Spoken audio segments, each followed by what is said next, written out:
Ben ritrovati, cari amici. Nel giro di poco tempo, Berserk ci regala due nuove gioie. L'uscita in Giappone del Tankobon numero 43, accompagnato da una fantastica statuetta di Zod, e il nuovo capitolo, il 383, dal titolo Anadi Avidia. Il titolo, che possiamo tradurre come L'ignoranza primordiale, ci sottolinea quanto Guts, completamente isolato, sia ormai forzato ad affrontare il proprio vuoto interiore, la propria oscurità. Ma facciamo un passo indietro prima di analizzare punto per punto il nuovo capitolo. Nel 382 avevamo lasciato Guts, sotto gli occhi attoniti di tutti, all'ingresso della stupa, alla quale era stato condotto dai monaci Kushan guidati da Daiba, dopo che lo stesso stregone era riuscito a farsi accordare dall'imperatore, con l'inganno, l'esilio del guerriero nero. Il capitolo si apre con una splendida pagina a colori, la stessa utilizzata per la copertina del volume 43 uscito in Giappone, che ci propone Guts vestito con l'armatura del Berserker in catene sotto un bagliore azzurro. La didascalia in fondo alla pagina recita: in questo luogo di stranezze non ancora viste, cosa si nasconde nell'oscurità? Mentre quella a margine non è altro che una sintesi dei precedenti capitoli, a partire dall'arrivo di Rakshas presso la cella in cui Guts era tenuto prigioniero. Proseguendo con la seconda pagina, troviamo il guerriero nero in piedi in uno spazio ampio a fronteggiare l'oscurità, come recita il pannello. Scorrendo con le vignette ci viene mostrata la mancanza di percezione dello spazio buio in cui Guts si trova, tanto che al primo passo fatto dal guerriero nero, egli si ritrova a terra cadendo. Studio Gaga ci mostra un ambiente ampio e circolare. Massicce pietre ai bordi fanno da pavimento, per poi lasciare spazio in tutta l'area ad una superficie che sembra quasi ricordare una membrana fatta di pelle o di un materiale vivente. Guts sembra disperato. Ad un certo punto si lascia andare e si sdraia sulla membrana nella solita posizione laterale che ormai conosciamo, per poi passare in posizione supina a fissare l'oscurità del soffitto. Una volta abituato il suo occhio all'oscurità, il protagonista inizia a riconoscere il manifestarsi nel soffitto degli spiriti maligni a forma di masse che già in passato avevamo visto a Sant'Albione. La scena si sposta all'esterno, dove Silat, guardando in direzione della stupa, afferma che è tutto troppo calmo e prosegue chiedendo a Daiba cosa stia succedendo all'interno di quel piccolo santuario. Daiba risponde dicendo che la sua è proprio una bella domanda, finché Silat, volgendo lo sguardo in direzione dello stregone, sembra rimanere stupito. Non si capisce chiaramente se Silat sia stupito dal fatto che lo stregone stia levitando o se invece ha notato la protesi che sostituisce una gamba dello stesso. Daiba dà poche spiegazioni, dicendo che all'interno della stupa c'è sicuramente un vuoto e chiedendosi lui stesso quale follia potrebbe portare la sua oscurità, riferendosi al luogo in cui Guts è entrato. Silat, evidentemente infastidito, chiede a Daiba, rivolgendosi a lui con l'appellativo di vecchio demonio, se ha intenzione di dire cose sensate, con conseguente risposta negativa dello stregone, il quale poi prosegue spiegando che nell'oscurità, senza vista, senza suono, rimane una sola cosa da fare. Non c'è niente da guardare se non in se stessi. La scena si risposta all'interno, con Guts sempre in posizione supina e queste masse oscure sempre più numerose, che iniziano ad avvolgerlo fino ad inglobarlo completamente. Il guerriero nero pensa, finalmente, accogliendo nuovamente la morte come successo con Rakshas.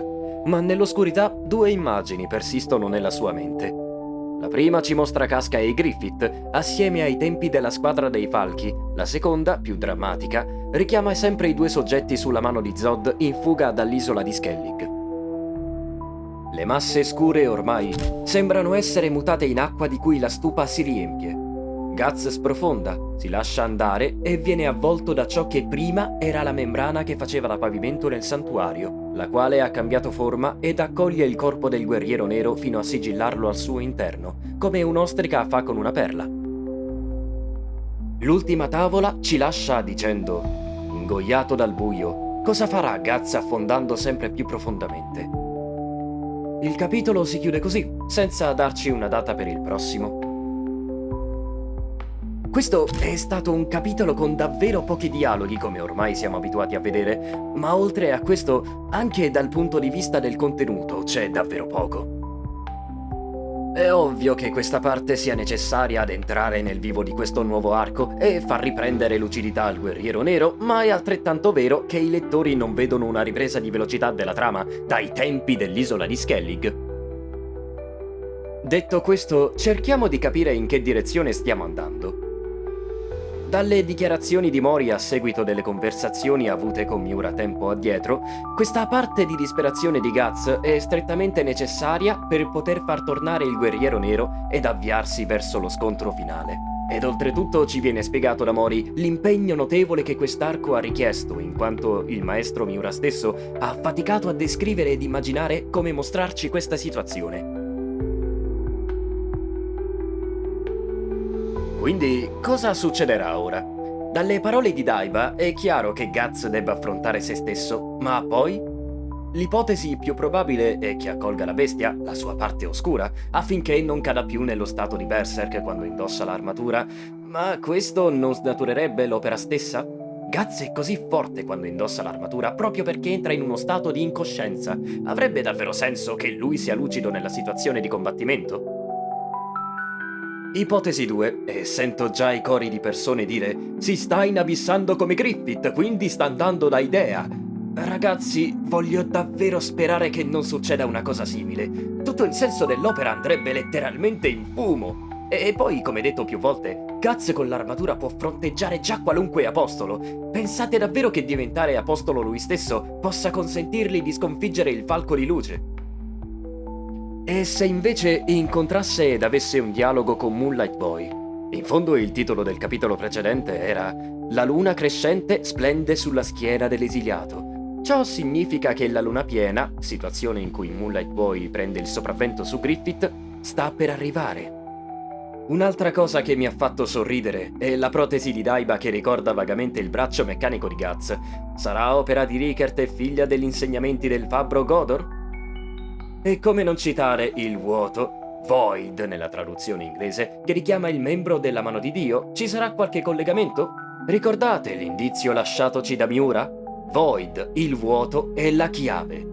Adesso invece vorrei parlarvi di un massive leak che abbiamo trovato su Reddit prima che il capitolo uscisse, di cui questa è la traduzione. Guts viene sigillato nella stupa. Accetta il suo destino ed attende la morte finalmente libero. Dopo così tanti anni può riposare in pace. Nel momento in cui si addormenta, Judo appare. Parlano per qualche minuto, poi gli altri membri della squadra dei falchi appaiono uno ad uno parlando brevemente con Guts, ricordandogli il suo scopo e ridandogli fiducia. Gli altri personaggi che sono morti aiutando Guts dopo l'eclisse appaiono. Non parlano, ma riempiono una doppia pagina condivisa. La bestia dell'oscurità appare in un'enorme, mostruosa forma. Sembra attaccare Guts e gli altri. Guts le dice «Seduta!» senza vacillare. La bestia dell'oscurità si siede e china la sua testa a Guts. Egli la accarezza sulla testa. Siamo stati così duri l'uno contro l'altro per così tanto tempo, ma finalmente capisco. Tutti i miei sforzi di respingerti erano per niente. Ero stupido, infantile. Mi spiace, partner, ma noi saremo completi di nuovo da adesso in poi. La bestia dell'oscurità lentamente viene assorbita dentro Guts ed il resto delle anime nella stupa si fondono assieme a loro. Guts viene ricoperto dall'armatura del Berserker, ma questa volta non è mostruosa e nero pece, è immacolata, risplende di nero e grigio, maestosa. Il marchio del sacrificio è al centro del suo petto, come se stesse prendendo in giro la mano di Dio. «È tempo di finirla una volta per tutte!» dice. Poi esce con un'esplosione dalla stupa e cammina lentamente fuori. Una Shirke, bella e adulta, visibilmente incinta con lunghi capelli ondulati verdi, ed Isidoro, muscoloso con cicatrici di battaglia ed una salamandra fiammeggiante che gli volteggia dietro, sono fuori, scioccati dal vederlo, indossando l'uniforme con il simbolo di Falconia. La stupa in cui i monaci Kushan hanno sigillato Guts diventa una stanza del tempo. Guts li guarda con nostalgia, poi chiede a Shirke «Dov'è Griffith?» Shilke ed Isidoro prendono una posizione di battaglia e rispondono: Griffith è già morto. Fine del capitolo. È ovvio che tutto ciò sia frutto dell'immaginazione di qualcuno che si è voluto divertire ad inventare il proprio finale, però a pensarci bene, la prima parte, fino alla manifestazione della bestia in forma mostruosa che ha un dialogo con il guerriero nero, potrebbe essere sensata. Certo, da lì a far diventare Guts e la bestia dei best friends, direi che invece ne deve passare di acqua sotto i ponti. Ed onestamente apprezzerei un confronto con Moonlight Boy, ma questa è un'opinione personale. Speriamo ovviamente che il prossimo capitolo inizi a mostrarci qualcosa di concreto. Tornando a questo capitolo, invece, come il titolo ci indica, la mancanza di dialoghi in questo caso è motivata da un momento di introspezione forzata, uno stato mentale che riflette un'ignoranza che non è colpa del guerriero nero, ma è qualcosa che è sempre stato presente e che non ha origine precisa, cioè primordiale. Miei cari, so che su YouTube c'è chi fa a gara per far uscire le analisi dei capitoli in tempo record. Noi forse siamo meno celeri, ma tutto ciò è fatto apposta per darvi un contenuto di vera qualità e che vada ad analizzare profondamente non solo le pagine, ma anche il significato stesso del capitolo. Delle vignette, come quando fummo gli unici a notare il capello di Griffith tagliato dall'ammazzadraghi sull'isola di Skellig, e di punti difficili da notare, ma che poi ci fanno indovinare tante teorie in anticipo su chiunque. Tutto questo per dirvi che in quel che facciamo ci mettiamo davvero un sacco di impegno e per ricordarvi che è la qualità a dover essere premiata. Un abbraccio.